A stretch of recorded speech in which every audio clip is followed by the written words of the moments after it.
दीपक इष्ट देव का प्रतीक भी होता है और साथ साथ में वहाँ पर इष्ट देव भी विराजमान होते हैं प्रत्यक्ष और अप्रत्यक्ष रूप में। दीपक जलाना बहुत महत्वपूर्ण होता है। सनातन धर्म में जहाँ दीपक जलता है वहाँ पर भगवान स्वयं वास करते हैं।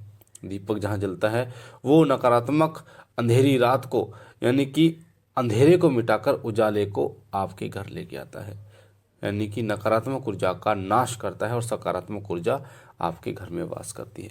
पर कई बार क्या होता है, जब आप दीपक जलाते हैं तो कुछ ऐसी गलतियां आप कर देते हैं जिन गलतियों के कारण जो फल आपको मिलना चाहिए था वो फल आपको प्राप्त नहीं होता और उस फल का मात्र 20% से 30% ही फल आपको प्राप्त होता है।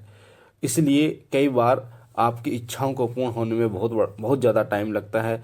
आप परेशानियों से घिरे रहते हैं पर आपकी परेशानियां ख़त्म नहीं होती, रास्ता आपको नहीं मिलता, साथ ही एक सही व्यक्ति आपको नहीं मिलता जो व्यक्ति आपका मार्गदर्शन कर पाए, जो व्यक्ति आपकी समस्याओं का निवारण कर पाए। आपने देखा होगा जिन व्यक्तियों के ऊपर प्रेत बाधा होती है वो कई कई साल तक भटकते रहते हैं पर उन्हें कोई ऐसा व्यक्ति नहीं मिलता जो उनका इलाज कर पाए सही तरीके से, ताकि उनको आराम हो, 1-2 दिन का आराम मिलता है। तो ये सब जो होता है, ये सब आप पूजा पाठ भी करते हैं पर फिर भी ऐसा क्यों होता है? क्योंकि कुछ ना कुछ ऐसी गलतियाँ जरूर हो रही होती हैं। तो आज मैं आपको दीपक से जुड़ी उन गलतियों के बारे में बताऊँगा जिन गलतियों को कई लोग करते हैं और उन गलतियों के कारण आपको जो फल मिलना चाहिए था वो फल प्राप्त नहीं होता। पर अगर आप शिव कृपा परिवार में पहली बार हैं तो वीडियो के नीचे जो लाल कलर का बटन है सब्सक्राइब का, उसे दबा के चैनल को सब्सक्राइब कीजिए, बेल आइकन को दबाइए, ऑल पर क्लिक कीजिए ताकि जो जानकारी हम डालें पूजा पाठ से जुड़ी हो सबसे पहले आपको प्राप्त हो। देखिए, दीपक का सबसे पहली गलती होती है कि जो लोग दीपक जलाते हैं वो लोग दीपक सुबह 4 बजे से लेकर 8 बजे के बीच में जलाएं, उसके बाद ना जलाएं। कई लोग सोकर ही उठते हैं 10 बजे, फिर वो 11 बजे दीपक जलाते हैं, उसका कोई फ़ायदा नहीं होता।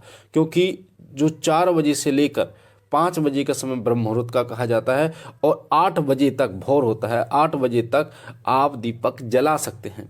8 बजे तक देवताओं का वास होता है और सुबह 4 बजे से सुबह 8 बजे तक। अगर आप इसके बाद दीपक जलाते हैं तो आपकी पूजा का फल आपको प्राप्त नहीं होता या बहुत ही कम मात्रा में प्राप्त होता है। इसलिए दीपक कभी भी जलाएं, ब्रह्म मुहूर्त में जलाने की कोशिश करें, क्योंकि ब्रह्म मुहूर्त एक वो समय होता है जिस समय समस्त देवीय शक्तियां जो है वो एक बिंदु पर जो है केंद्रित होती हैं। जैसे आपने देखा होगा दोपहर को सूरज सबसे तेज होता है, दोपहर को बहुत गर्मी पड़ती है, सूर्य का ताप बहुत तेज होता है, जबकि शाम को उतना नहीं होता, सुबह उतना नहीं होता। तो ये एक मुहूर्त होता है। उसी तरीके से जब देवीय शक्तियों का तेज होता है वो ब्रह्म मुहूर्त में होता है। इसलिए कोशिश कीजिए कि दीपक आप ब्रह्म मुहूर्त में जलाइए। दूसरी गलती जो करते हैं लोग वो करते हैं खंडित दीपक का इस्तेमाल करते हैं। जो टूट गया है दीपक, खंडित हो गया है, किसी न किसी से अपवित्र हो गया है, उस दीपक का वो इस्तेमाल करते हैं। या फिर एक बार जो इस्तेमाल किया गया दीपक है मिट्टी का वो दोबारा प्रयोग करते हैं। जो पीतल का दीपक होता है उसको आप साफ धो धा के दोबारा इस्तेमाल कर सकते हैं, पर मिट्टी का दीपक जो खंडित है उसको दोबारा इस्तेमाल बिल्कुल नहीं करना चाहिए। या फिर आपने देखा होगा जो दीपक गिर जाता है और उसमें जो है वो दिक्कत आ जाती है कुछ उस दीपक में, पीतल के दीपक में भी, और वो टूट जाता है, उसका इस्तेमाल कई लोग करना शुरू करते हैं। तो खंडित दीपक का प्रयोग बिल्कुल भी मत कीजिए, क्योंकि इससे आपके घर में दरिद्रता आती है। खंडित दीपक के प्रयोग से कोशिश कीजिए कि मिट्टी का दीपक ही प्रयोग कीजिए और हर बार मिट्टी का दीपक प्रयोग कीजिए, साफ सफाई करके ही उस दीपक को इस्तेमाल आप कीजिए, ताकि आपके घर में माता लक्ष्मी का वास हो। साथ ही तीसरी गलती, उग्र देवताओं की अगर आप कोई साधना करते हैं, कोई पूजा करते हैं, जैसे उग्र साधनाओं में माता दुर्गा भी आती हैं, उग्र में माता काली भी आती हैं, उग्र में अन्य देवी देवता भी आते हैं। तो उग्र देवताओं के लिए सरसों के तेल का दीपक जलाइए कलावे की बत्ती के साथ। जो कलावा होता है जिसे हम मोली कहते हैं, उसकी बाती बनाइए उग्र देवताओं के लिए। अगर आप उग्र देवताओं की साधना करते हैं, जैसे भैरव बाबा हैं, माता काली है, इनके लिए आप सरसों के तेल की बातें, या माता तारा हैं, धूमावती माता, 10 महाविद्याएं हैं, उनके लिए। अगर बगलामुखी माता हैं तो पीले जो गाय के घी का प्रयोग किया जाएगा। पर अन्य देवी देवताओं के लिए जो उग्र हैं उनके लिए सरसों के तेल का और कलावे की बाती का प्रयोग आपको करना। साथ ही जो शांत देवता हैं उनके लिए कपास की जो रुई होती है उसका प्रयोग आपको करना है, और गाय का शुद्ध देसी घी अगर आपको मिल जाता है उसका प्रयोग कर सकते हैं। या फिर आप तिल के तेल का प्रयोग भी जोत जलाने में, दीपक जलाने में आप कर सकते हैं।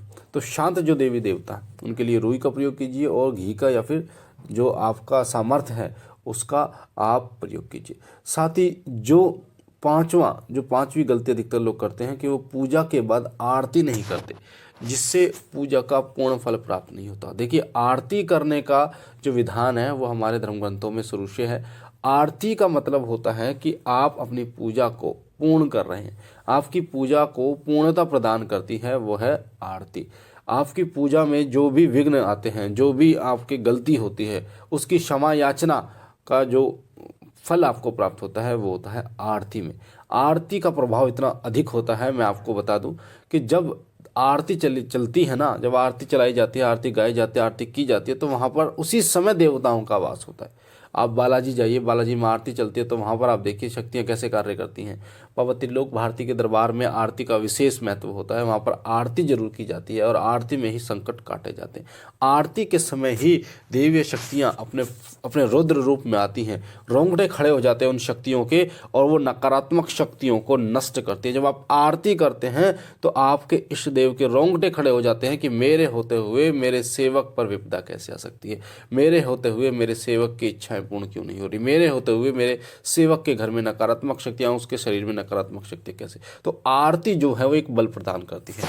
आरती आपके जो देवी देवता जिनकी आप उपासना करते हैं उनको जागृत करने का काम जो है वो आरती करती है, इसलिए आरती का विशेष महत्व होता है। आरती जरूर आपको करनी चाहिए।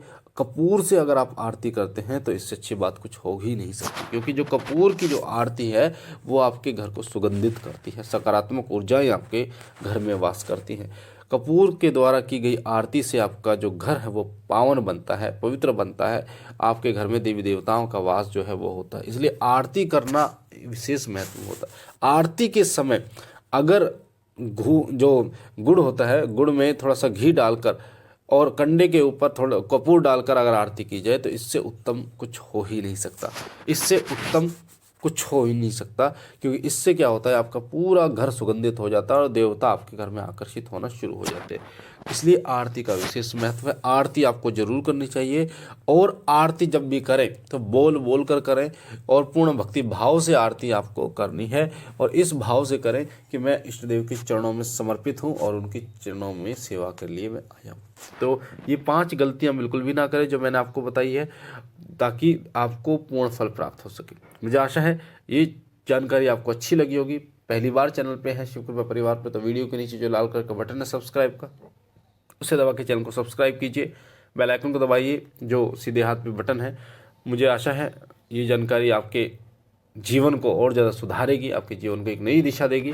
बाबा भोलेनाथ आप पर कृपा करें, आपके परिवार पर कृपा करें। हम मिलते एक नई जानकारी के साथ, तब तक के लिए ओम नमः शिवाय, ओम नमः शिवाय, ओम नमः शिवाय।